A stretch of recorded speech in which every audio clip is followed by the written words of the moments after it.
नमोस्तु रामाय सलक्ष्मणाय दिव्यै च तस्यै जनकात्मजायै नमोस्तु रुद्रेन्द्रय मानिलेभ्यो नमोस्तु चन्द्रार्कमरुद्गणेभ्यः रामं रामानुजं सीतां भरतं भरतानुजं सुग्रीवं वायुसूनुं च प्रणमामि पुनः पुनः बुद्धिर्बलं यशो धैर्यं निर्भयत्वमरोगिता अजाड्यं वाक्पटुत्वं च हनुमत स्मरणाद भवेत्। श्री रघुनंदन परब्रह्मणे नमः। ओम अस्मद्गुरुभ्यो नमः। नमस्कार। कान्तिपुर टेलिभिजन को माध्यमबाट कार्यक्रम धर्म संवादलाई नियालिरहनुहुने तपाईं सम्पूर्ण मेरा सबै आदरणीय दर्शक महानुभावहरूको हृदयमा विराजमान त्यो चैतन्य शक्ति परमात्मालाई भगवान रामचन्द्र प्रभुलाई प्रणाम निवेदन गर्दै यहाँहरूलाई यो धर्म संवाद कार्यक्रमको अभिनव श्रृङ्खलामा म प्रस्तुता आकाश नीलम हार्दिक स्वागत गर्दछु। प्रिय दर्शक महानुभावहरू, हामीहरूले धर्म संवाद भन्ने यो कार्यक्रमको माध्यमबाट यो कार्यक्रमकोलाई आश्रित गरेर यो कार्यक्रमको तरङ्गबाट हाम्रा पौरस्त्य ग्रन्थहरू जो पूर्वीय भन्ने शब्दबाट प्रसिद्ध छ तर संस्कृत परम्परामा पौरस्त्य वाङ्मय भनिन्छ, जो वैदिक वाङ्मय, पौराणिक वाङ्मय, ऐतिहासिक रामायण महाभारत आदि वाङ्मय, मनुस्मृति, याज्ञवल्क्य स्मृति, पराशर स्मृति, अत्रि स्मृति, वशिष्ठ स्मृति जस्ता स्मृति ग्रन्थहरू, निर्णय सिन्धु, धर्म सिन्धु जस्ता धर्म ग्रन्थहरू, धर्मसूत्रहरू, उपनिषदहरू, वेदादि शास्त्र जो वेदको मूलतामा त्यो झाँगिएका जति पनि शास्त्रहरू छन् तिनीहरूभित्र जो हाम्रो जिन्दगीको एउटा मूल्य बताइएको छ, जीवन बाँच्ने जीवनका आधारहरू, जीवनका निष्ठाहरू, जीवनका विश्वासहरू, एउटा रीतिहरू, रिवाजहरू, संस्कृतिहरू, त्यो जो हाम्रा शास्त्रगर्भ चिजहरू हुन्, यानि कि जसको छेउकुना खोज्दै जाँदाखेरि त्यसको मूलमा शास्त्र भेटाइन्छ। जस्तो प्रकारले हेर्नुहोस्, हाम्रो संस्कृतिमा, आर्यावर्त संस्कृतिमा हामीले जति पनि चाडपर्वहरू, रीतिरिवाजहरूको अवलम्बन गर्दछौँ त्यसमा केही न केही शास्त्रको आधार छ। हजुरले एउटा छठ पूजालाई लिनुहोस्, त्यसको महाभारतसँग हुँदै हुँदै महारानी द्रौपदीले भगवान सूर्यको स्तुति गरेको नमोस्त्वनन्ताय सहस्रमूर्तये सहस्रपादा शिशिरोरुबाहवे सहस्रनाम्ने पुरुषाय शाश्वते सहस्रकोटियुगधारिणे नमः। मैले सूर्यमण्डल स्तोत्रमको एउटा स्तोत्र लिएँ, यसलाई भगवान नारायण परक अर्थ र सौर्य परम्परामा भगवान सूर्य परक अर्थ गरिन्छ। भनौँ भगवती श्री द्रौपदी देवीले, महारानीले भगवान सूर्यको स्तुति गरेको, त्यो आराधना गरेको र त्यहाँबाट छठ पर्व यसरी सुरु भएको। उदाउँदो सूर्यलाई अर्घ्य दिएको, अस्ताउँदो सूर्यलाई अर्घ्य दिएको, जलाञ्जली दिएको, यो कुराहरूको छ। मैले किन भनेको भने त्यो शास्त्रको आधार महाभारतमा गएर अथवा कुनै एउटा पुराणमा गएर जोडिन्छ, कुनै स्मृतिमा, कुनै एउटा धर्मग्रन्थमा गएर जोडिन्छ। हजुरको दसैँको भन्नु भने भगवती जगदम्बिका भास्वती करुणामयी देवी दुर्गा जननीसँग, भगवान रामसँग जोडिन्छ त्यो पर्व। तीज भन्नुभयो भने भगवान भोलेनाथसँग गएर त्यो पर्व जोडिन्छ। माघे सङ्क्रान्ति भन्नु भगवान भास्कर सूर्य चाहिँ मकर राशिमा प्रवेश गरेपछि मकर सङ्क्रान्ति भयो, सङ्क्रमण गरेको अर्थमा सङ्क्रान्ति भयो, त्यो शास्त्रसँग जोडिन्छ। हामीले अवलम्बन गर्ने गरेका जुनसुकै परम्परा भन्नुहोस्, त्यो किराँत सभ्यतासँग जोडिएको होस् अथवा मुन्धुम होस् अथवा अरू जुनसुकै होस्, यी लोसारहरू हुन्, हाम्रा यहाँभित्र अवलम्बन गरिने सबै रिवाजहरूको शास्त्रमा काहीँ न काहीँ सम्बन्ध छ। त्यस्ता चिजहरूको चर्चा हामीहरूले यहाँ गर्ने गर्दछौँ। यानि कि हाम्रा पूर्वजहरूले यी शास्त्रगर्भ विचारहरूबाट जीवन पद्धतिलाई अगाडि बढाउनु भयो। या भन्नुको अर्थ हाम्रा पूर्वजहरूले भोजन गर्नु भएन, भोजन गर्नुभयो। भोजन नगरिकन कसरी शरीर सञ्चालित हुन सक्छ? सुत्नु भएन, सुत्नु भयो, सन्तुलनको गाढा निद्रा लिनुभयो। अनि त्यसो हो भनेदेखि धनार्जन गर्नु भएन, अरे धनार्जन गर्नुभयो। सबै थोक गर्दै गर्दै कुर्वन्ने वेह कर्माणि जिजीविषेच्छतम समाह, काम गर्दै गर्दै नै धर्म मर्यादामा जाने हो। त्यो जीवन बाँच्ने ढङ्ग हो एक प्रकारको। यी शास्त्रहरू कहाँ शास्त्रको कुरा गरेको, त्यो त बुढेसकालमा आवश्यक हुने चिज हो। जब 60 वर्ष उकालो चढ्छ, शरीरको अङ्ग शिथिल हुन्छ, अनि गर्ने हो भने त्यो बिम्ब त्यस खालको एउटा भाष्य बने त्यस्तो जन बुझाइरहेको छ। त्यो बडो क्षुद्र व्याख्या हो। त्यो तपाईँको जीवनलाई सन्तुलित बनाउने, व्यावहारिक बनाउने, एउटा कुशाग्रतामा लाने, त्यो ढङ्गमा जीवनलाई जोड्नु नै शास्त्रहरूको पहिलो लक्ष्य हो। त्यसपछि न यहाँका ऐहलौकिक सुखहरूको चिनारी साथसाथै पारलौकिक सुखको वर्णन शास्त्रमा गरिएको छ। जसको ऐहलोक बिग्रिन्छ, जसको यो इहलोक गन्दगीपूर्ण छ, इहलोक चाहिँ पुरै दुराचारमय छ, सकल वञ्चनामय छ, सकल पातकमय छ, त्यस्तो जीवनले पारलौकिक सुख कसरी अनुभूति गर्न सक्छ? त्यो भएर यो जीवनलाई पनि सुन्दर बनाएर, पुष्पित बनाएर, पल्लवित बनाएर, यो जीवनमा पनि खुशबुहरू, त्यसका सौरभहरू, त्यसको सुगन्धहरू प्रसृत गराएर अनि पारलौकिक जो ईश्वरीय सत्ता हो त्यो मोक्षसम्मको चिन्तन हाम्रा शास्त्रीय प्रणालीहरूभित्र ओतप्रोत बनेर बसेका छन्। तपाईँ कुनै संवादको माध्यमबाट होला, शुक र शौनकका संवादहरू होला, परीक्षित र शुकजीको संवादमा आधारित होला, विदुर र मैत्रेयको संवादमा आधारित होला, नारद र व्यासीको संवादमा आधारित होला, नारद र भगवान वाल्मीकिको संवादमा आधारित होला। तर संवादभित्र ती प्रश्नहरूभित्र र जिज्ञासाको उत्तरमा जे चिजहरू आउँछन् त्यसले हाम्रो जीवनको गोरेटोलाई बदलिदिन्छ। हेर्नुहोस्, भागवत भन्ने जुन विशाल ग्रन्थ राशि छ, भागवतको बारेमा म थोरै कुरा बताउँछु। केही श्रृङ्खलाहरूमा अगाडि पनि भागवतका मैले केही साना साना अंशत प्रसङ्गहरूलाई उठाएको थिएँ। यो कार्यक्रममा एउटै मात्रै चिज जोडिँदैन। विभिन्न धर्म संवाद भनेपछि धर्मग्रन्थसँग जोडिएर आउने अवयवहरू, त्यसका अंशहरू, त्यसका आंशिक प्रक्षेपणहरू सबै चिज यसमा जोडिएर आउँछन्। भागवतमा प्रश्नबाट भागवत शास्त्र, भागवतको बारेमा एउटा जनश्रुति छ, एउटा विश्वास छ। के भनिन्छ भने आपत्तिकाले गृहिणी परीक्षा, धनञ्जये हाटकसं परीक्षा, महारणे शस्त्रभृतां परीक्षा, विद्यावतां भागवते परीक्षा। यो भनेको के हो भने कुशल गृहिणीको परीक्षा। घरको गृहिणी जो हो उसको ठुलो महत्त्व हुन्छ। यो श्लोकको बिचमा अर्को एउटा पंक्ति उठाइहालौँ। न गृहम गृहमित्याहु गृहिणी गृहमुच्यते। घर भनेको इटा बालुवा लगाएर, सिमेन्टी रड लगाएर, जग बनाएर बनेको कोठा भएको, घरभित्र टेबल भएको, घरभित्र दराज भएको, भान्साघर भएको, विभिन्न सामान भएको, पढ्ने किताबहरू भएको, कपडा भएको, यस्तो भित्रको जो संरचना छ, जुन एउटा साजसज्जा सजावट छ, त्यो भएको चिज घर भन्ने एउटा क्षुद्र बुझाइ छ। के छ त्यो भन्ने चिज चाहिँ घर हो भन्ने एउटा एक खालको क्षुद्र बुझाइ छ। त्यो व्याख्यान क्षुद्र छ। खास घर भनेको गृहिणी हो, आमा घरको घर हो। माताजी बिनाको घर के घर? आमा नै हुनुहुन्न भनेपछि त्यो घरमा के मजा आउँछ र? त्यो भएर आमा घर हो, पत्नी घर हो, भाउजू घर हो, दिदी बहिनी घर हो। उनीहरूको कारणले त्यो घरको शोभा छ। न गृहम गृहमित्याहु गृहिणी गृहमुच्यते।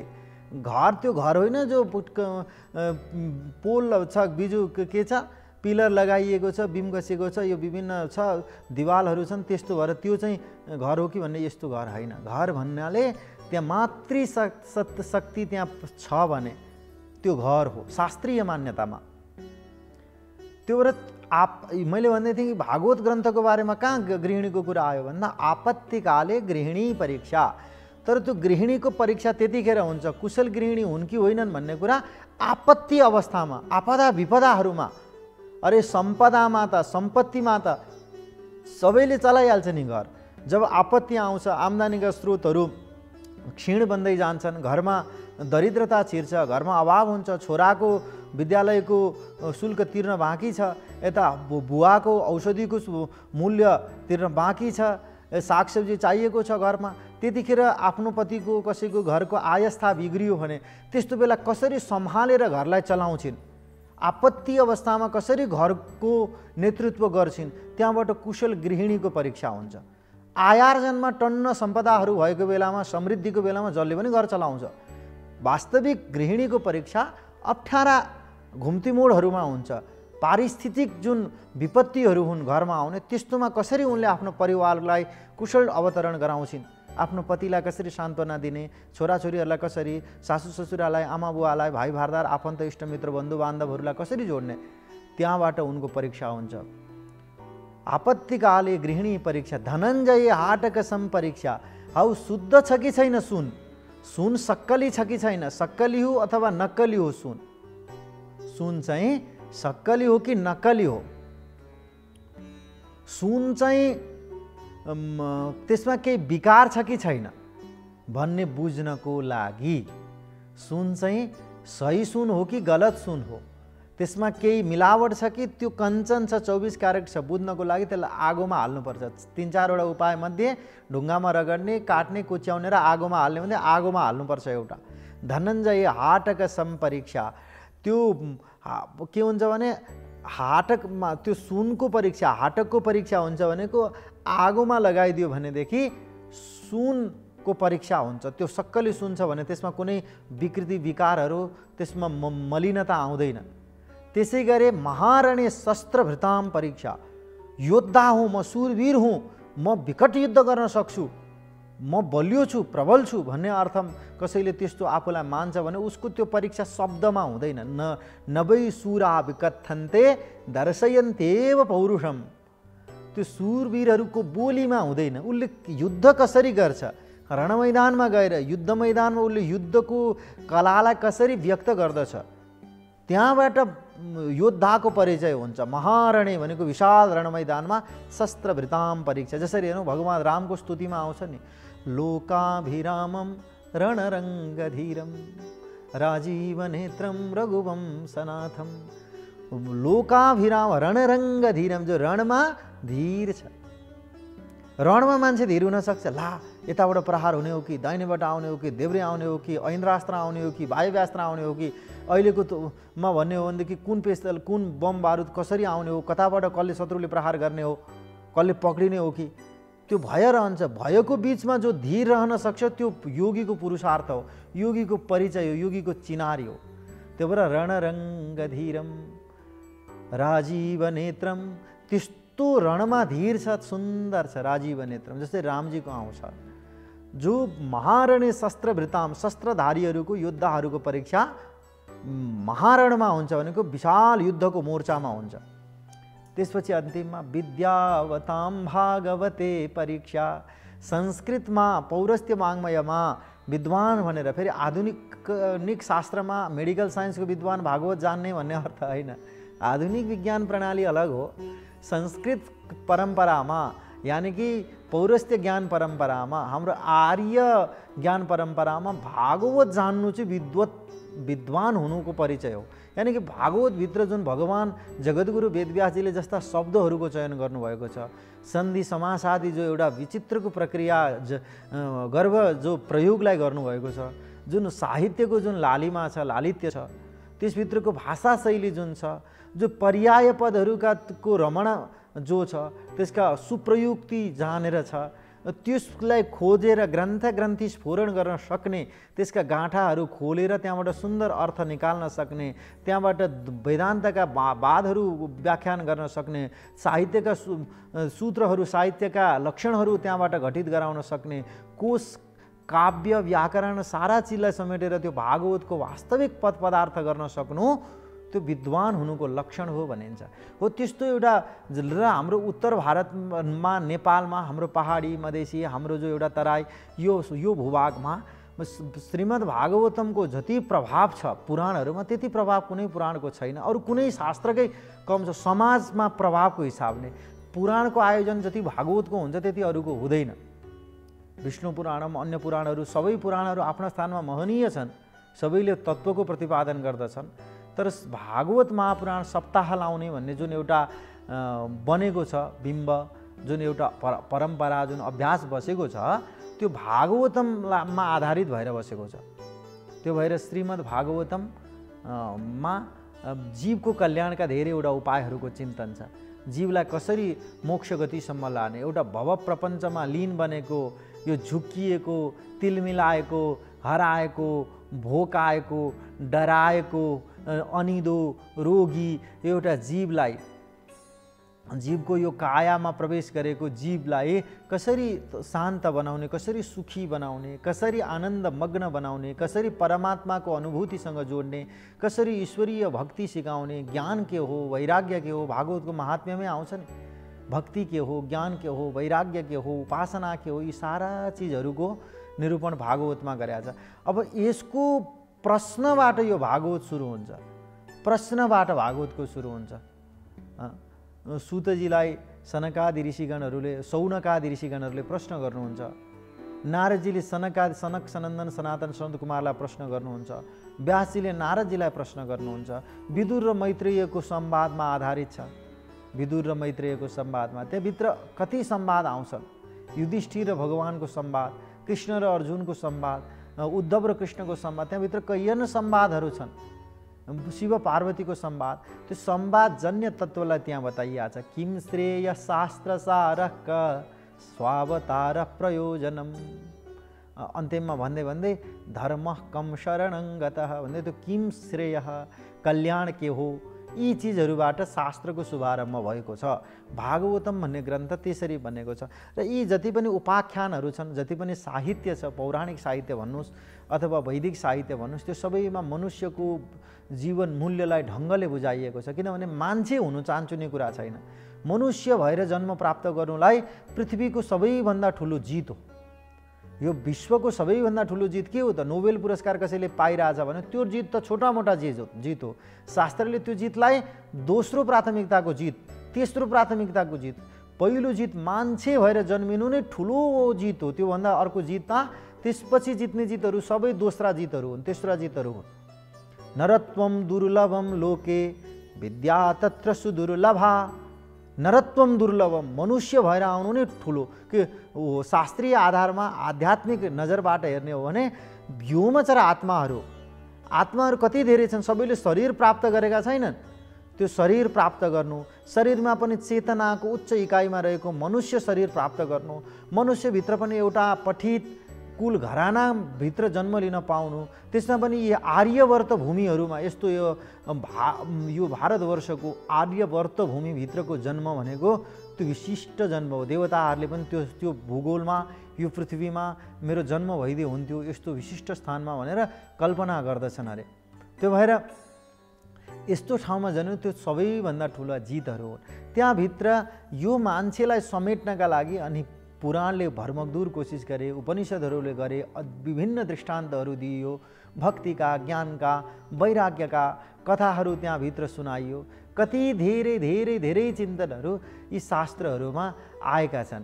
त्यो भएर मैले भागवतमा आएको त्यो संवादका कुराहरूलाई बताएँ। जस्तो पनि के हुन्छ भने केही चिज छिचोल्नु पर्यो भने, एउटा शिक्षकसँग विद्यार्थी मुखरित हुन सक्यो भने, व्यक्त हुन सक्यो भने शिक्षकबाट निकाल्छ, नभए एकरो उसको व्याख्यान सुनो, बोल्न हतप्रभ भयो, डरायो, बोल्न सकेन भने त्यो शिक्षकसँग उसले सबै चिज भरिपूर्ण ज्ञान लिँदैन। त्योभन्दा छेउ न टुप्पाको, अर्थ न व्यर्थको, तातो न बुद्लो खालको प्रश्न गरौँ भने बेकार हुन्छ। यदि प्रश्न चाहिँ फेरि सान्दर्भिक हुनुपर्छ, त्यो सान्दर्भिक प्रश्नले सही उत्तर जन्माउँछ र त्यसले लोकको भलाइ गर्दछ। यहाँनिर केवल लोकको भलाइको चिन्तन गरिएको छ। वेदव्यासजीका सारा पुराणहरूको प्रतिपादनको लेखनको उद्देश्य नै परोपकार हो। परोपकार पुण्याय पापाय परपीडनम, परोपकार पुण्यको लागि हुन्छ। त्यो तिमी दिएर लिने खाने गर, तिमी ईश्वरलाई अर्पण गर्ने गर भनेर बताइया छ नि। शिक्षा क्षयम गच्छति काल पर्ययात्, शिक्षा क्षयम गच्छति काल पर्ययात्, सुबद्ध मूला निपतन्ति पादपा, जलम जलस्थानगतं च शुष्यति, हुतं च दत्तं च सदैव तिष्ठति, हुतं च दत्तं च सदैव तिष्ठति। यहाँनिर जगद्गुरु वेदव्यासजीले कसरी बताउनु भएको छ भनेदेखि, शिक्षा व्यक्तिले पढेको चिज कालक्रमले बुढेसकाल लाग्दै जाँदाखेरि, त्यो पढाइको अभ्यास छुट्दै जाँदाखेरि त्यो समदुरीको पकड हुँदैन। शास्त्रमा भुल छ। एसी दिँदाखेरि के पढियो, जाँच दियो, अब अहिले सम्झिँदाखेरि पछि ऊ स्नातकोत्तरको विद्यार्थी हुँदा विद्यावारिधि गर्दै गर्दा उसले त्यो एसीमा भएका पाठहरू सम्झिन्छ त? सम्झिँदैन। के थियो सबै सम्झिँदैनन्, कुन कति अङ्क आएको थियो आफ्नो कुन पत्रमा थाहा नै हुँदैन। पछि त्यो शिक्षा क्षयम गच्छति काल पर्यया, त्यो ऊ बुढेसकालमा शिक्षाले बिस्तारै छाडिदिन्छ। ज्ञान फरक चिज हो, ज्ञान अनुभूतिजन्य चिज फरक चिज हो। तपाईँले जानेका, तपाईँले रटेका सूत्रहरू, तपाईँले पढेका पाठहरू, त्यसको कथानक पक्ष तपाईँ भुल्दै जानुहुन्छ। त्यसपछि सुबद्ध मूला निपतन्ती पादपा, बडो राम्रोसँग ढङ्गले पृथ्वीमा गहिरो जरा गाडेका वृक्षहरू पनि सुक्छन् र एकछिन ढल्छन्। शिशिरले उजाड गर्छ, वसन्त ऋतु आउँछ, फेरि शरद ऋतु आउँछ, अर्को ऋतु आउँछ, कालक्रमले समय सूर्य राता पहेँला भएर अगाडि जान्छन्, समय अघि बढ्दै जान्छ। त्यो भएर समयक्रमले एक दिन त्यो धेरै जरा गाडेको गहिरो जरावाला रुख पनि नाश भएर जान्छ। पानीको स्रोत पनि कमजोर हुन्छ, पानीको स्रोत पनि सदैव यथावत हुँदैन, एक दिन त्यो स्रोतै सुकेर मूल नै सुकेर जान सक्छ। तर अध्यात्म शास्त्रमा हुतम च दत्तम च सदैव तिष्ठति, तपाईँले कसैलाई दिएको सहयोग दान त्यो यसरी त्यसको ब्याज दर बढ्छ कि अहिलेको ब्याङ्कहरूले अथवा अरू कुनै वित्तीय संस्थाले के ब्याज दिन्छ? ब्याज त तपाईँको पुण्यको ब्याज यति धेरै हुन्छ कि त्यो बढेर जान्छ। हुतम च अर्पण गरेका वस्तु, हुतम हवनीय चिजहरू अथवा तपाईँले ईश्वरलाई अर्पण गरेको चिजहरू, दुखी दरिद्रलाई अर्पण गरेका चिजहरू, दत्तम दिएका चिजहरू सदैव तिष्ठति, त्यो पुण्य बनेर पुण्यमा रूपान्तरित भएर त्यो हमेसा रहन्छ। त्यो भएर मनुष्य परोपकारसँग जोड्नलाई हाम्रो ऋषिहरूले ठुलो चेष्टा गर्नुभयो। परोपकारका लागि एउटा कुरा म बताइदिन्छु। एकजना ऋषि ध्यान गर्छन्। ऋषिलाई संसारसँग लेना न देना, न बैरी नापी बान्धवा, न संसारको निन्दा गर्छ ऋषिले, न संसारको चाहिँ प्रशंसा गर्छ महर्षिले। संसारको तारिफ पनि गर्दैन, संसारको निन्दा पनि गर्दैन, जे छ त्यसलाई यथावत स्वीकार्छ, तटस्थ साक्षी रहन्छ ऋषि। तर एउटा नदीमा जान्छ, स्नान गर्छ र भूतेभ्यश्चाञ्जलिं दत्वा प्रययौ स महामुनिः। अरे यो ठाउँमा कुनै त्यस्ता उपद्रवमा परेर, अप्ठ्यारा असजिला अवस्थामा परेर, कुनै अकालले कसैले यहाँ प्राण त्यागेको छ भने, उसको शरीर यत्तिकै काजकर्म क्रिया सम्पन्न भएको छैन भने, ऊ अगतिक छ भनेदेखि, उसले ढङ्ग आत्मिक गतिलाई राम्रो पाएको छैन, ऊ विभिन्न पिशाचारी योनिहरूमा छ, दुःख पाइरहेको भड्किएको छ भने त्यसको शान्तिको लागि यो होस् भनेर भूतेभ्यश्चाञ्जलिं दत्वा प्रययौ स महामुनिः। त्यहाँ अकालमा मरेका आत्माहरूलाई, मरेका जीवहरूलाई भनौँ, मरेको शरीर जो हुन्छ र त्यसको दुखी जो भड्किरहेका आत्माहरू परमात्माको सायुज्य सन्निधिलाई अथवा अर्को कुनै एउटा गतिलाई, जैविक गतिलाई प्राप्त नगरेका जुन त्यस्ता दुखी सन्तप्त जीवहरूलाई जलाञ्जली दिएर भूतेभ्य अञ्जलिम दत्वा प्रययौ स महामुनि, त्यो महामुनि गयो भने के कारण छ त भन्नु त? ऋषि महर्षिले आफूले स्नान गरेर फुटो हिँड्दा, पानी पिएर हिँड्दा भइहाल्थ्यो। जगतको भलाइका लागि उनीहरूले त्यो लिएका हुन्थे। जगत रक्षालाई जुनिभर अहिंसा व्रत धरी, उसै द्वारा व्याघ्र प्रभृति पशु सारा बस गरी, रहन्थ्यो जुन ज्ञानी मनुज गहिरो शान्ति सुखमा, मट्याङ्ग्रा हान्ने भो शिव शिव उही आज रुखमा। कवि शिरोमणि लेखनाथ पौड्यालले तरुण तपसी भन्ने एउटा दार्शनिक काव्यमा उहाँले त्यो कुरा उल्लेख गर्नुभएको छ। अहिंसाको व्रत गरेर, अहिंसा गरेर अत्यन्तै तपोमय जीवन बाँचेर सारा लोकको, सारा प्राणीको भलाइ सोच्थे ऋषिहरूले। ऋषि सत्ता भनेको त्यो हो। कसै के त्यो प्राणीलाई जलाञ्जली दिँदा उनलाई के मिल्छ? त्यो ब्याजको अपेक्षा नगरिकन, प्रतिमूल्यको अपेक्षा नगरिकन, प्रत्याशा नगरिकन जो निस्वार्थ रूपमा दिइन्छ त्यो ऋषि सत्ता हो। त्यो कुरा शास्त्रहरूले सिकाउँछन्। मेरा प्रिय तपाईँ सबै दर्शक महानुभावहरू, कार्यक्रम धर्म संवादको यो श्रृङ्खलामा एकैछिन विश्राम र सो पश्चात म फेरि आजको प्रसङ्गको अनुवर्तन गर्नेछु।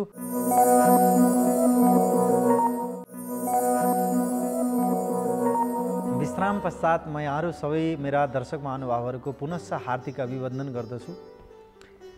आज मैले केही ऋषि सत्ताको बारेमा, केही त्यो एउटा ऋषि चेतना जो अत्यन्तै सुदूर भविष्यलाई देख्दछ, धेरै परको चिजलाई देख्दछ। जस्तो कि पहाड छ, हाम्रो चर्मचक्षुले, यो हामीले देख्ने चक्षुरिन्द्रियले यहाँ वरपरको चिजलाई देख्छ। यो भित्ता पछाडि के छ त भन्ने चिजको अनुमान मात्रै हिजो देखेको स्मृतिको आधारमा अनुमान गर्न सक्ला, तर ठ्याक्कै अहिले के छ, के भइरहेछ देखिँदैन। ऋषि चेतनाले त्यस्ता चिजहरूले, त्यो पाञ्चभौतिक चिजले ऋषि चेतनालाई छेक्दैन। टाढा टाढाको हजारौँ वर्ष पछिको भविष्यलाई देख्छन् ऋषिहरूले, आफ्नो योग बलमा देख्दछन्, त्यो यौगिक साधनामा देख्दछन्। त्यो ऋषि चेतना भन्ने चिज त्यही नै हो। तर के गर्ने, एउटा चिज म बिचमै बताइदिन्छु मेरा दर्शक महानुभावहरू। शिवराज विजय भन्ने एउटा काव्य छ अम्बिका दत्त व्यासको, पण्डित अम्बिका दत्त व्यासको गद्य परम्परामा, गद्य संस्कृतमा छ त्यो। बडो मिठो अरुण एष प्रकाश पूर्वश्याम भगवतो मरीचिमालिनः भनेर भगवान् सूर्यको स्तुतिबाट त्यो काव्य सुरु हुन्छ।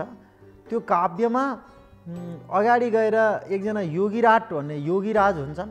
ती लामो समयसम्म तपस्या गरेर एक ठाउँ बसेका हुन्छन्। एउटा आश्रम छ जुन आश्रममा वैदिक गुरुकुलका बटुकहरू छन्, गौमाताको सेवा हुन्छ, त्यहाँ नित्य हवन हुन्छ। त्यहाँ बटुकहरू छन्, श्याम बटु, विप्र बटु भन्ने त्यसका पात्रहरू छन्। त्यहाँनिर त्यहाँभित्र अरू मोहम्मद एउटा भन्ने, त्यसलाई महामद भनेर संस्कृतकरण गर्नुभएको छ अम्बिका दत्त व्यासले। यो धेरै पुरानो घटना होइन, 100-200 वर्ष अगाडिको इतिहास हो।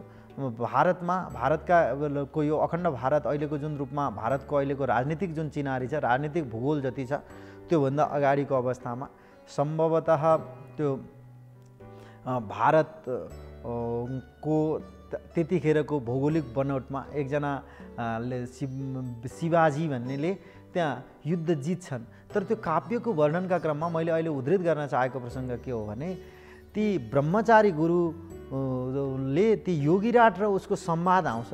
त्यो योगीराजले युधिष्ठिर कालमा, युधिष्ठिरको समयमा ध्यान गर्न बस्छन्। बिचमा एकचोटि विक्रमादित्यको शासनकालमा उनको आँखा खुल्छ। त्यसपछि फेरि अहिले त्यो विकट अवस्थामा खुल्छ। अनि त्यो भारतवर्षको अवस्था कस्तो छ भन्दा, समय समयमा धार्मिक लडाइँहरू हुने गर्दछन्। कहिले आस्थाको आधारमा हिन्दू मुस्लिमको द्वन्द्व होला अथवा अर्कोको द्वन्द्व होला।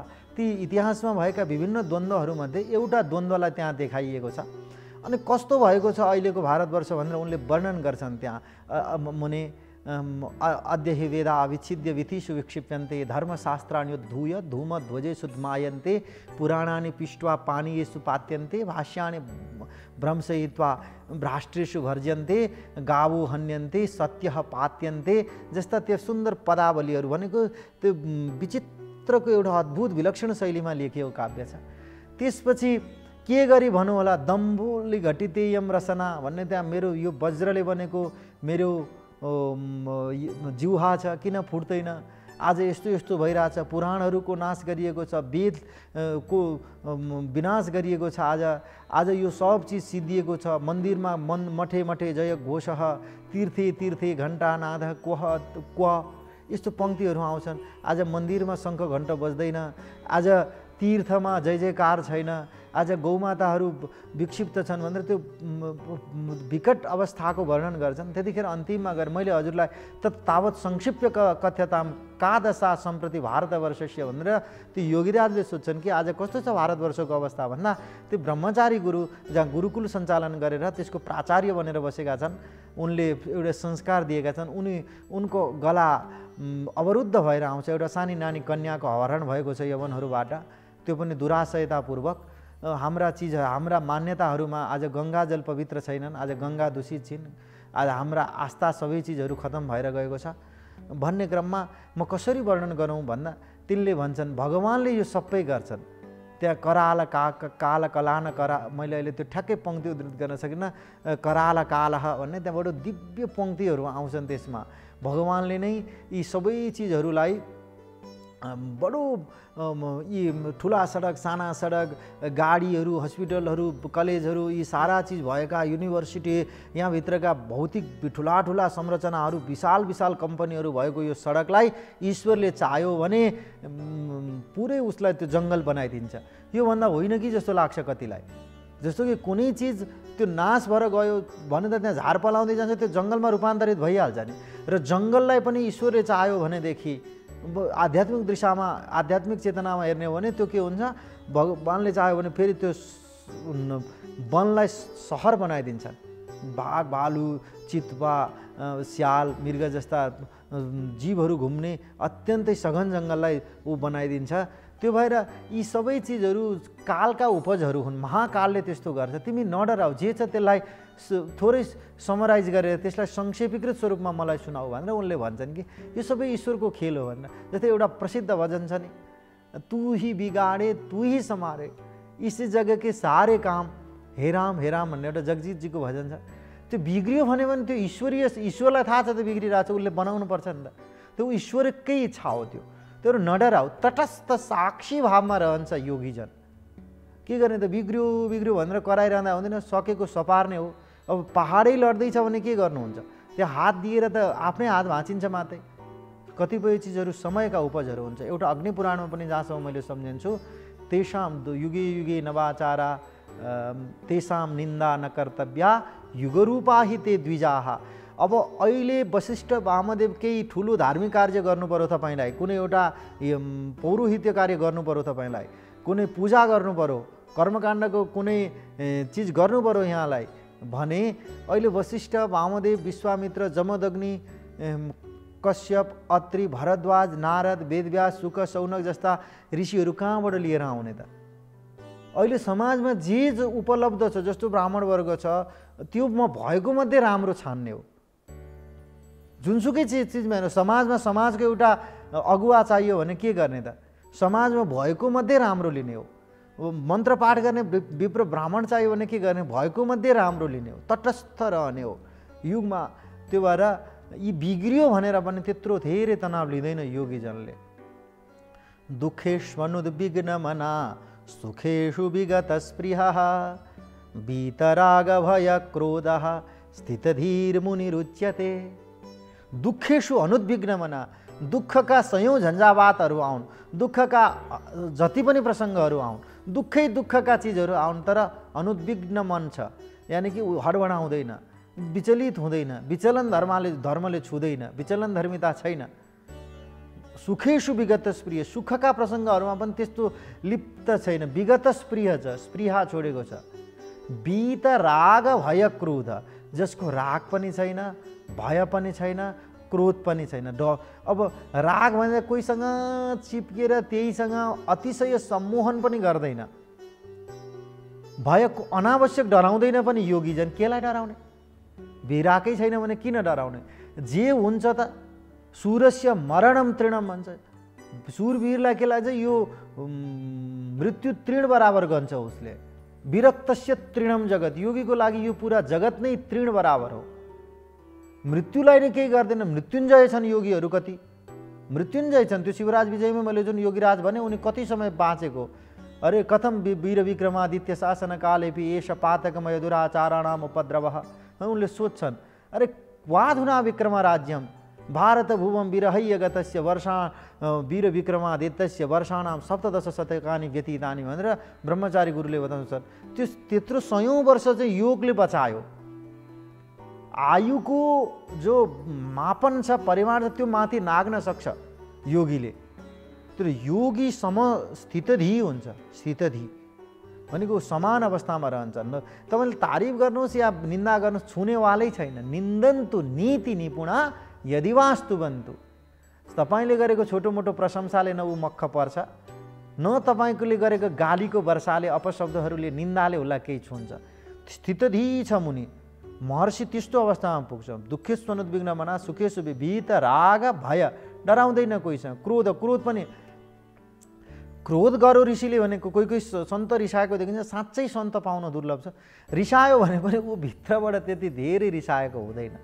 तपाईँको अहितै चितारो जडङ्ग रिसाउँछ, जे छ भित्र भडास पोख्छ, सक्यो। अब यो मान्छेको खत्तम होस्, बिग्रियोस्, यो चाहिँ पुरै आशी र चरण पुरै ढाँस भएर जाओस्, यसको कुल कुटुम्ब थुइया भने त्यस्तो श्रापोन्मुख कुरा बोल्दैन ऋषिले। ऋषिले दिएको श्राप पनि वरदानमा रूपान्तरित हुन्छ। ऋषिले श्रापको बहानामा भगवान भेटाइदिन्छन्। त्यस्ता पौराणिक कथाहरू कति छन्। एकजनालाई श्राप दियो, अरे भगवान रामको चरण छोएपछि तिमी जान्छौ, मुक्त हुन्छौ। भगवानसँग जोडाइदिनु छ भने अलिकति समय दुःख गर्न के गाह्रो छ र, ईश्वरको भेट हुन्छ भने। श्रापको बहानामा ऋषिहरूले भलाइ नै गर्छन्। ऋषिहरू भनेको सन्त हृदय नवनीत समाना। ऋषिहरू त्यो एउटा सन्त भनेको नवनीत जस्तो हृदय हुन्छ। पर दुःखेषु दुःखित्वम, अरूको दुःखमा क्षिति कारुणिक हुन्छ ऋषि। किनभने कतिले चरालाई मार्छन्, हामीले चरा मारेको दृश्य कति देख्यौँ। खोइ त वाल्मिकीले त्यो चरा मारेको चिजले छोयो, उहाँले काव्य लेख्नुभयो, त्यस्तो विशिष्ट काव्य बीजम सनातनम। त्यो चरालाई एउटाले मार्यो, त्यस्तो चरा मारेर विभत्स हत्या गरेर खाने कति छन्, तर अरूको खोइ हृदय पग्लिएन त भन्दा त्यो सन्तको हृदयबाट कोमल हुन्छ। सन्तको हृदय अत्यन्त कोमल, अर्काको दुःख देख्नै सक्दैन। त्यो बडो परहितकारिता जुन हो ऋषिहरूको, त्यो बिछट्टै विलक्षण छ। त्यो एउटा उदाहरण दिइन्छ, पद्माकरम दिनकरो विकचीकरोति चन्द्रो विकासयति कैरव चक्रवालम नाभ्यर्थितो जलधरोऽपि जलं ददाति सन्त स्वयं परहिते निहिताभियोगाः। पद्माकरम दिनकरो, दिनकर भगवान सूर्यले के स्वार्थले चाहिँ त्यो उसलाई कमलको पुष्पलाई फक्राउनुहुन्छ। फेरि चन्द्रले के को लागि कुमुदिनीलाई फक्राउँछन्, आफ्नो प्रभाद्वारा। त्यसपछि कुनै यस्तो जोडी छ चराको जुन सूर्योदय नभइकन भेटिँदैन, कुनै चन्द्रोदय नभए। प्रकृतिमा त्यस्ता अनन्त जीवहरू छन्, तिनीहरूलाई भेटाइदिन्छ। नमागिकन पनि मेघले जल वर्षा गर्छ र पृथ्वीमा अन्नको सृजन गराउन सहयोग गर्छ। माटो धरतीलाई गिलो बनाउँछ, उर्वरा व्यक्त गराएर तत्जन्य विभिन्न अनाजहरूको उत्पत्ति गराउँछ। त्यो के कारणले हो? तर सन्तः स्वयं परहिते, तिनीहरूको स्वाभाविक चेतना नै यस्तो बनाएछ कि परहितकारी, अरूको गुण गर्नेवाला, परोपकार मुखिता छ ऋषिहरूमा। त्यो भएर यी सबै शास्त्रहरू पनि त्यस्तै छन्, अरूको हित गर्नमा केन्द्रित छ। यो प्रश्नहरू नि कस्तो मजाले राखिएको छ। वरीयान एषते प्रश्न कृतो लोकहितम नृप। तिमीले गरेको प्रश्न लोक मङ्गलकारी छ, लोक मङ्गलका लागि। समाज शास्त्र भनेको के हो? पुरा समुदायको, समाजको, समवायको हितका लागि। वसुधैव कुटुम्बकमको शङ्खनाद दुन्दुबीनाद गरे ऋषिहरूले। भाइ तेरो र मेरो केलाई छुट्याइरहेको? यो पुरा पृथ्वी एउटा परिवार हो र यहाँका हरेक मान्छे, हरेक अलग भाषा बोलोस् न, अलग वेशभूषा गरोस् न। अब हिमालमा बसेको मान्छेले बक्खु नै लगाउँछ त, सानो पातलो लुगा लाएर त उसको शरीरले सहन गर्दैन, चिसो लाग्छ, बिरामी हुन्छ त उसले तातो लुगा लाउनै पर्छ त। हर दिन पानीसँग जोडिन सक्दैन होला त चिसोले गर्दाखेरि। त्यो उसको धर्म हो पोसाक। तराईमा भएको मान्छे धोती लगाउँछ, त्यसभित्र विज्ञान छ नि। धोती लाउनु के गर्ला छ? त्यो सजिलो हुन्छ, पास्दैन। त्यो हल्का कपडा लाउँछ कि गर्मी हुन्छ, त्यही लाउनु परेन। त्यो न पोसाकमा न भाषामा त्योभन्दा माथि उठेको, वेशभूषामा त्योभन्दा माथि उठेको हुन्छ ऋषि चेतना। त्यो उदार चरिता नाम त वसुधैव कुटुम्बकम। पृथ्वी दुख्दैन त अर्कोलाई। इन्डोनेसियाको मान्छेलाई थप्पड हान्दा दुख्छ कि दुख्दैन? दुख्छ त। नेपालकोलाई मात्रै दुख्छ र? पृथ्वीभरिका मान्छेलाई भोक लाग्छ होइन, निद्रा लाग्छ, प्यास लाग्छ, उसले दुःखको अनुभूति गर्छ, आपसमा प्रसन्नता व्यक्त गर्छ, हैरानी व्यक्त गर्छ। त्यो मनुष्यको नेचर, मनुष्यको प्रकृति एउटै हुन्छ। जहाँसुकै रहोस् न, जुनसुकै सभ्यता, मिथिला सभ्यताको होस् कि नेवारी समुदायको होस् कि अर्कोको होस् कि, आफ्नो एउटा सभ्यता छ, उसले त्यो बोकेको छ। मनुष्य त मान्छे नै हो नि। त्यो भइसकेपछि हो त्यो सबैको हित गर्ने चिन्तन हाम्रो शास्त्रभित्र छ। फेरि निस्वार्थ, त्योबाट केही ब्याजको आशा नगरिकन, केही पाइएला कि भोलि यो गरियो भने त्यो फलको आशा, फल आशा रहित त्यस्तो खालको निष्काम सङ्कल्पना गर्दथे ऋषि महर्षिहरूले संसारको भलाइका लागि। जति शास्त्रहरू लेखे त्यो लोक भलाइकै लागि लेखेका छन्, लोक भलाइका लागि। भगवानले पनि दुईटा मुखबाट, एउटा श्रीमुखबाट र एउटा श्रीचरणबाट एकसाथ लोकमङ्गलका लागि चिजहरू व्यक्त गर्नुभयो। मुखबाट भागवतम र चरणबाट भागीरथी गङ्गा। भागवती कथा र भागीरथी गङ्गा यो दुईटा नै उहाँ लोकमङ्गलका लागि व्यक्त गर्नुभयो। सृष्टि नै लोकमङ्गलका लागि छ। हेर्नुहोस् त, बलि वैश्वदेव जुन छ त्यो समर्पण आफूले खाने भागबाट अलिकति चराहरूको लागि, अलिकति गौमाताको लागि, अलिकति भिक्षुकहरूको लागि यसरी छुट्याएर खाने चिन्तन कहाँनिर छ? भोकले कोही नमरोस् भाइ, मैले धेरै अटपट्ट घाँटीसम्म खाएर, मैले ज्यादा खाएर कोही पृथ्वीमा आज भोको छ कि भन्ने त्यो समताको चिन्तन शास्त्रमा छ। साम्यवाद यही छ प्रभुजी। यो शास्त्रभित्रै सबै चिज छ। मेरा दर्शक महानुभावहरू, जगद्गुरु वेदव्यासजीले त बडो मजासँग नडराइकन निर्भीकताका साथ बताउनु भएको छ। यावद् भ्रियेथ जठरम तावत् स्वत्वं हि देहिनाम अधिकम योभिमन्येत सस्तेनो दण्डमर्हति। भनेको के हो? यावद् भ्रियेत जठरम, जतिले तपाईँको जठराग्नि भरिन्छ, तपाईँको पेट भरिन्छ, तावत् स्वत्वम हि देहिनाम, त्यो तपाईँको लागि हो। त्यो अधिकम योभिमन्येत, त्योभन्दा ज्यादा जसले इकट्ठा गर्छ, लालचले, लालचाले, आसक्ति बुद्धिले जसले त्यो इकट्ठा गर्दछ, सङ्ग्रहात्मक बुद्धि जसले ज्यादा लिन्छ, त्यो चाहिँ के हुन्छ? सस्तेन, त्यो चोर हो। किन? उसले अरूको भाग चोरिरहेछ। जो चाहिने भन्दा ज्यादा जम्मा गर्छ, त्यो जम्मा गर्नाले अर्को भोक आउँछ, अर्को भोको मान्छेले पाउँदैन। कसैले एक ट्रक लुगा राखो घरमा, पैसा छ भनेर, कोही चाहिँ केही न केहीको झुत्रे झाउने लाएर हिँडिरहेछ, समता भयो त? शास्त्रले वेदव्यासजीले त्यही बताउनु, आफूलाई चाहिने आवश्यकताको चिज सङ्ग्रह गर, भोजन गर, आराम गर, हैरानी नल्याऊ। सबै चिज हामीले थाम्नु परेकै छैन। कति बेला लाग्छ समाज सुधारक मै हुँ जस्तो। सबै चिज समाज आफ्नो गतिमा गइरहेछ, तपाईँ आफू सच्चिनुहोस्, नबिगार्नुहोस् कसैको। सबैको ठेक्का थोडी लिन जरुरी छ र? सकिँदैन क्या, सबैको ठेक्का लिन सक्दैन कसैले।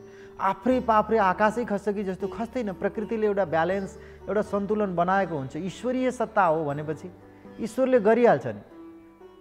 आफू त्यसमा तटस्थ भएर हेर्नुपर्छ। कुनै पनि बिम्ब बनेको हुन्छ नि।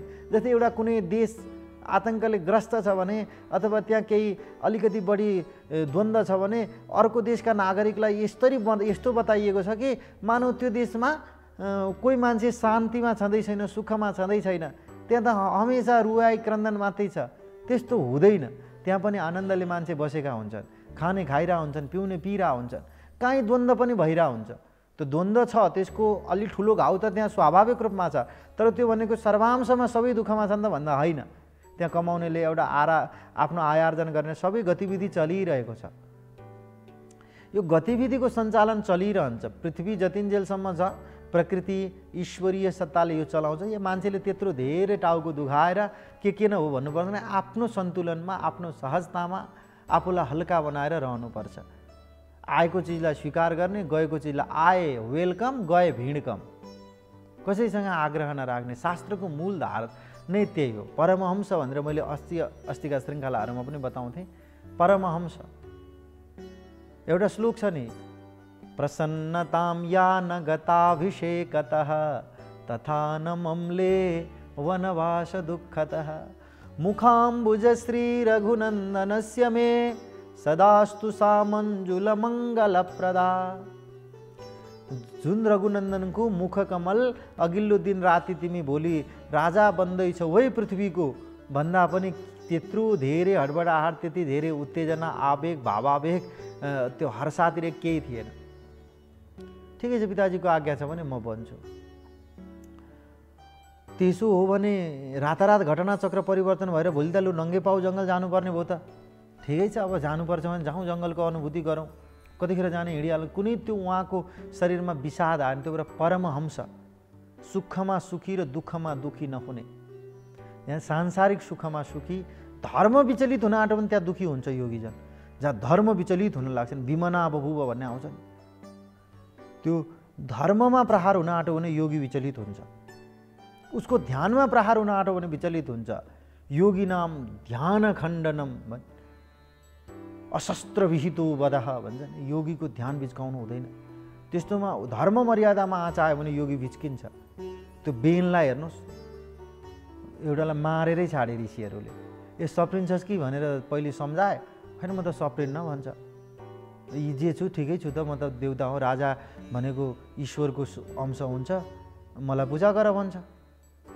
पूजा त गर्ने, राजा तलाई त मानेकै छ त भन्दा न दातव्यम न होतव्यम न यष्टव्यम द्विजा, न दातव्यम न यष्टव्यम न होतव्यम द्विजा क्वचित इति न्यवारयद धर्मम भेरी घोषेण भूरि छ। यस्तै केही पङ्क्ति छ भागवतममा, बेनको चरित्रमा।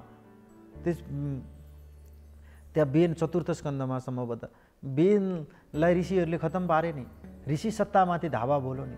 परशुरामजीले क्षत्रियहरूको त्यतिखेरका दुशासकहरूको वध गर्नुभयो नि, त्यतिखेर ऋषि सत्तामा धावा बोले नि। जब ऋषि सत्तामा, जब ध्यानको सत्तामा, समाधिको सत्तामा, शास्त्रको सत्तामा आँच पुग्छ तब तिल मिलाएर ऋषिहरू जाग्छन्। तर सांसारिक कुरामा त्यत्रो धेरै लेना देना केही छैन। संसार तटस्थ। मेरो आचार्य केश वरदाचार्यजी महाराजले मैसूरमा बताउनु अस्माभिस्तु तटस्थ दृष्टिया चिन्तनीयम भनिबक्सन्थ्यो। त्यो मलाई याद हुन्छ हमेसा। अस्माभिस्तु तटस्थ दृष्टिया चिन्तनीयम, संस्कृतमा यो भनेको नि हामीले तटस्थ दृष्टिले हेर्नुपर्छ, आग्रह बुद्धि राखेर होइन, तटस्थ भावमा, साक्षी भावमा विवेचना गर्नुपर्छ। आग्रह जोडिसक्दाखेरि त्यसमा त्यसले केही न केही गडबडी पनि बोकेरै आउँछ आग्रहले। भने यही मान्छेलाई चाहिँ उत्तीर्ण गर्नुपर्ने छ भनौँ कसैले भने, अब उसको लेखन राम्रो छैन भने, उसको प्रस्तुति राम्रो छैन, उसको व्युत्पत्ति राम्रो छैन, तर होइन यसैलाई उत्तीर्ण गर्ने भन्ने आग्रह आयो भने अर्को एउटा पढे नाक र मुखबाट रगत निकालेर पढ्ने विद्वान मान्छे, शास्त्रको मर्म बुझेको मान्छे पछाडि पर्छ कि पर्दैन, त्यो अन्याय हुन्छ कि हुँदैन। त्यो भएर तटस्थता शास्त्रले सिकाउँ। नवैरी नापि बान्धवा दुःखेष्वनुद्विग्नमना सुखेषु विगतस्प्रिय वीत राग भय क्रोध स्थितधीर मुनिरुच्यते। स्थितधीर मुनिरुच्यते। अझ अर्को पङ्क्तिहरू छन्, प्रवचन गर्दै जाँदाखेरि कण्ठ भएकै चिज पनि कुनै कुनै दिमागमा सर्र आइदिँदैन। त्यहाँ शीतोष्ण सुख दुःखेषु तथा मानापमानयो हो। ठन्डी गर्मीलाई बराबर मान्छ। अब के गर्ने, जाडो हुन्छ त, हेमन्तमा जाडो हुन्छ, पुष माघमा जाडो हुन्छ। जाडोलाई सराप्ने नै होइन योगीले। त्यतिखेर तपाईँलाई जाडोमा चाहिने कपडाहरू लगाउने, घाम ताप्ने, सुन्तला खाने, हिटर ताप्ने, घाममा बस्ने, तातो पानीले स्नान गर्ने, तातो पानी पिउने, कफी खाने, जसरी हुन्छ त्यसलाई प्रतिरोध गर्ने। तर अब त्यहाँ कराएर के गर्नुहुन्छ, प्रकृतिसँग चिच्याएर कस्तो जाडो, केही गर्न सकिँदैन, आलस्य लेजिनेस आलस्यपन लिएर के गर्नुहुन्छ। गर्मी आएपछि हलुका कपडा लगाउने, पङ्खामा बस्ने, लस्सी खाने, मोही पिउने, शुद्ध पानी पिउने, गाढा निद्रा लिने, त्यो बच्ने, तटस्थ रहने, हल्का रहने हो। शास्त्रले हाउगुजी देखाएकै होइन। केही कुरा एक दुईवटा म विचलन देखाउँछु। एउटा भक्ति सम्प्रदायमा भक्तलाई कतिपय व्यक्तिहरू यस्तो हुन्छ, म रोज हनुमान चालिसा पाठ गर्छु, गुरुजी म रोज हनुमान चालिसा पाठ गर्छु, तर मेरो गत मङ्गलबार र बुधबार मैले भ्याउँदिनँ, हनुमान चालिसा पाठै गर्न कस्तो डर लागिरहेछ, हनुमानजी रिसाउनु हो कि भन्ने। कसरी रिसाउनुहुन्छ हनुमानजी? तपाईँको व्यवस्था हनुमानजीले बुझ्नुहुन्न। अब उसले हमेसा गर्थ्यो, अहिले भ्याएन, अथवा हिँड्दै हिँड्दै गरे पनि हुन्छ। मैले रामचरितमानसको निम्न दोहाहरू पाठ गर्थेँ, अथवा कुनै नारायण कवचम गर्थेँ, यति माला जाप गर्थेँ, आज भ्याइन। त्यो तपाईँलाई असन्तुष्टि हुनुसम्म ठिक छ, तर डराउने होइन। भगवानको आराधना डराएर हुँदैन। हनुमानजीले केही गर्नुहुन्न, हनुमानजी आफ्नै हो। ईश्वरसँग जति निकट सम्बन्ध बनाउन सक्यो त्यति राम्रो हो। एउटा मैले भक्तमाल भन्नेमा एउटा कथा पढेको थिएँ र कोही विद्वानको उपाख्यान सुनेको पनि थिएँ। त्यहाँ चैतन्य परम्परामा, हाम्रो गौडीय वैष्णव परम्परामा त्यो धारका एकजना महात्मा कृष्णजीसँग यसरी खेल्नुहुन्थ्यो भगवानसँग कि भोग लगाएको भगवान जिस्किन भगवान साक्षात्कार भइसकेको छ। त्यो कथा त्यस्तो प्रकारको छ। कृष्ण आउनुहुन्छ, उसले त्वदीयम वस्तु गोविन्द तुभ्यमेव समर्पये गृहाण सुमुखो भूत्वा प्रसिद्ध पुरुषोत्तमा। यो मैले हजुरलाई अर्पण गरेँ, मैले भन्दा कृष्ण ती प्रकट हुनुभयो भोग लगाउँदाखेरि, तुलसी दल लगाएर प्रकट हुनुभयो। त्यो अर्पण गरेको सब्जी भोजन लिन लाग्नुभयो। यता भक्तले पनि त्यही अलिकति आधा भाग गरेर खान थाले। खाँदै जाँदा कृष्णले भन्नुभयो कि के पकाएको आज, के पकाएको, अलिकति ध्यान दिनु पर्दैन भोजन बनाउँदा। नुन राम्रो लागेको छैन, दालमा गडबडी छ, राम्रो पाकेको छैन, यता सब्जीमा राम्रो नुन लागेको छैन, के हो यो भन्दा ती भक्तले भन्छन् कि यति काम छ मेरो, नुन हालेर बस्ने, अरू मेरो केही काम छैन। दाल कहाँ जस्तो बनेको छ त्यस्तो लिने, मसँग फुर्सद छैन। ईश्वरसँग त्यस्तो संवाद गर्छ भक्तले। त्यो कहाँसम्मको निकटता हो, डराउने नै होइन। ईश्वरले तपाईँले नभनेको कुरा पनि उसले बुझिरहेछ। हमेसा हनुमान चालिसा पाठ गर्ने, सुन्दरकाण्ड पाठ गर्ने, आज भ्याइन, डर लाग्यो, हिजो भ्याइन, 2 दिन त मेरो यो हप्ता छुट्यो, केही फरक पर्दैन। तपाईँको व्यवस्था ईश्वरले बुझेको छ। नित्य त्यो सन्ध्योपासनहरू चाहिँ गर्नै पर्छ भन्ने छ। त्यो पनि आपद अवस्था अलग हो। तर तपाईँले ती बाहेकहरू जो तपाईँको आस्थाका चिजहरू छन् त्यो बिग्रेर के, हनुमानजी गदा लिएर पुच्छर हलार तपाईँलाई मारेर आइहाल्नुहुन्न, स्नेह गर्नुहुन्छ। ईश्वर आमा बाबाले यो भौतिक कक्षाको मातापिताले कति स्नेह गर्छन् बच्चालाई भने त्यो त परम कक्षाको पिता हो। उसले कति तपाईँको जन्म, अहिलेको आमा बुवाले तपाईँको यो जन्मको पीडा बुझ्नु भएको छ, पूर्व जन्ममा के थियो अथवा आगामी जन्ममा तपाईँको पीडा के छ उहाँहरूले अनुमान गर्न सक्नुहुन्न। के भएर आएको थियो, आज मेरो छोरोको रूपमा आएको छ, छोरीको रूपमा आएकी छिन्, घरकी लक्ष्मी हुन्, मेरो छोरो हो, स्नेह गर्नुहुन्छ, भोजन गराउनुहुन्छ, यो उसको दुःखमा रुनुहुन्छ, तर आगामी जन्म थाहा छैन। तर त्यो परमपितालाई तपाईँको आगामी जन्म पनि थाहा छ, हिजोको जन्म पनि थाहा छ, तपाईँका सारा पीडाहरूको ऊ साक्षी छ, तपाईँको सहयोगी भूमिका। त्यो ईश्वर कहिल्यै टाढाको चिज होइन, त्यसलाई नजिक जति जति नजिकको अनुभूति गर्यो त्यति लाभ हुने हो। त्यसलाई त धेरै नजिकमा गोस्वामी तुलसीदासका पङ्क्तिहरू बन्दौ राम लखन वैदेही यति नो मम परम स्नेही श्रीराम जय राम जय जय राम। म यी तिनैजनालाई प्रणाम गर्छु, बन्दौ राम लखन वैदेही, म रामजीलाई, त्यसपछि लक्ष्मणजीलाई, माता विदेहनन्दिनी वैदेही जगतजननी भास्वती करुणामयी जानकीलाई म दर्शन गर्छु, साथमा हनुमानजी पुरतो मारुति अगाडि हनुमानजी, म उहाँहरूको प्रणाम गर्छु। यी तीनों मम परम स्नेही, यी तिनैजना मेरा बडो स्नेही छन्। जो स्नेहको छ अनौपचारिक तवरको सम्बन्ध बन्छ भक्ति योगमा, भक्ति शास्त्रमा ईश्वरसँग बडो अनौपचारिक तवरको सम्बन्ध। बिग्रियो भने बिग्रियो त अब के गर्ने त, बिग्रियो। ईश्वरले त्यो तपाईँले केही चिज पूजा गर्दै जाँदा एक दिन धुपबत्ती आधा मात्रै बलेन, त्यहाँभन्दा उता के गर्यो, ला गडबड भइहाल्यो। कतिपय त्यस्तो विचलन देखिन्छ, ला गयो कुनै दिन दियो फ्यात्तै निभिहाल्यो, दियो निभ्नुलाई राम्रो मानिँदैन, अब निभो त हावा आयो केही भयो निभो, डराउनै पर्छ, केही गर्दैन ईश्वरले, तपाईँलाई बिगार्दैन, केही पनि बिगार। सलेदो फेर्नुहोस्, बत्ती फेर्नुहोस्, अर्को बाल्नुहोस्, बिग्रिँदैन। त्यो नबिगार्नका लागि त्यो सबै चिज शास्त्रले तपाईँ ईश्वरसँग समदूरीको अत्यन्तै नजिकको त्यो सख्य भावबाट अर्जुनले ल कृष्ण ल रथलाई उतालाने दाहिने दाहिने दाहिने दाहिने दाहिने देब्रे देब्रे देब्रे, रथ पछाडि पछाडि पछाडि पछाडि अलिकति उता घोडालाई स्पिडबाट उगडा, कृष्ण त्यही गरेको थियो कि थिएन। अरे ईश्वरलाई सारथी बनाउन सक्छ, भक्तिमा सख्य भावमा ईश्वरलाई सारथी बनाउन सक्छ। एकजना सबरीलाई अटल विश्वास थियो, भगवान् आउनुहुन्छ, मतङ्ग महर्षिले तिमी यहाँ बसिरहनु, तिमी यहाँबाट विचलित नहुनु, एक दिन रघुनन्दन परब्रह्म श्रीराम तिम्रो झोपडीमा आउनुहुन्छ, तिमी ढुक्क भएर बस। उनले गुरुको गुरु आज्ञा गुरुणाम अविचारणीय हुन्छ, त्यो गुरुको आज्ञालाई उनले अकण्ठ कायमै र त्यसको व्यतिरिक्त त्यसलाई विच्छेद हुन नदिकन पालन गर्दै गर्दै गर्दै गर्दै गइन्। एक दिन रामजी खोज्दै नै सबरीको झोपडीमा आएर उसँग साक्षात्कार समन्वय गर्नुभयो, बडो स्नेह हस्त वरद हस्तले छुनुभयो। त्यो भएर त्यो भक्ति योग फरक चिज हो। शास्त्रहरूले त्यो चिन्तनमा त तपाईँको दिललाई कोमल बनाउँछन्, तपाईँको जडित दिललाई, बडो क्रूरतालाई, हिंस्रक स्वभावलाई, यी चिजहरूलाई कोमलतातर्फ, रूपमा आलस्यलाई उत्साहतर्फ, विषयको उपभोगलाई त्यागतर्फ, सङ्ग्रहलाई परित्यागतर्फ र हार्डलाई सफ्टतर्फ, एउटा गरमलाई नरमतर्फ लान्छन् शास्त्रहरूले। त्यसको लागि यो चिन्तन आवश्यक छ। मेरा प्रिय दर्शक महानुभावहरू, आजको श्रृङ्खलामा मैले शास्त्र गर्वकै विचारहरूलाई यहाँहरू समक्ष व्यक्त गरेको छु। आगामी श्रृङ्खला पनि यहाँहरूले नबिराइकन यो धर्म संवादलाई निहाल्नुहुनेछ। म प्रस्तुत आकाश नीलम आजको यो श्रृङ्खला यहीँ टुङ्ग्याउन गइरहेको छु। यहाँहरू सबैको भलाइ होस्। धन्यवाद। ओम सहना भवतु सहनौ भुनक्तु सह वीर्यङ्करवावहै तेजस्विनावधीतमस्तु मा विद्विषावहै। ओम शान्तिः शान्तिः शान्तिः।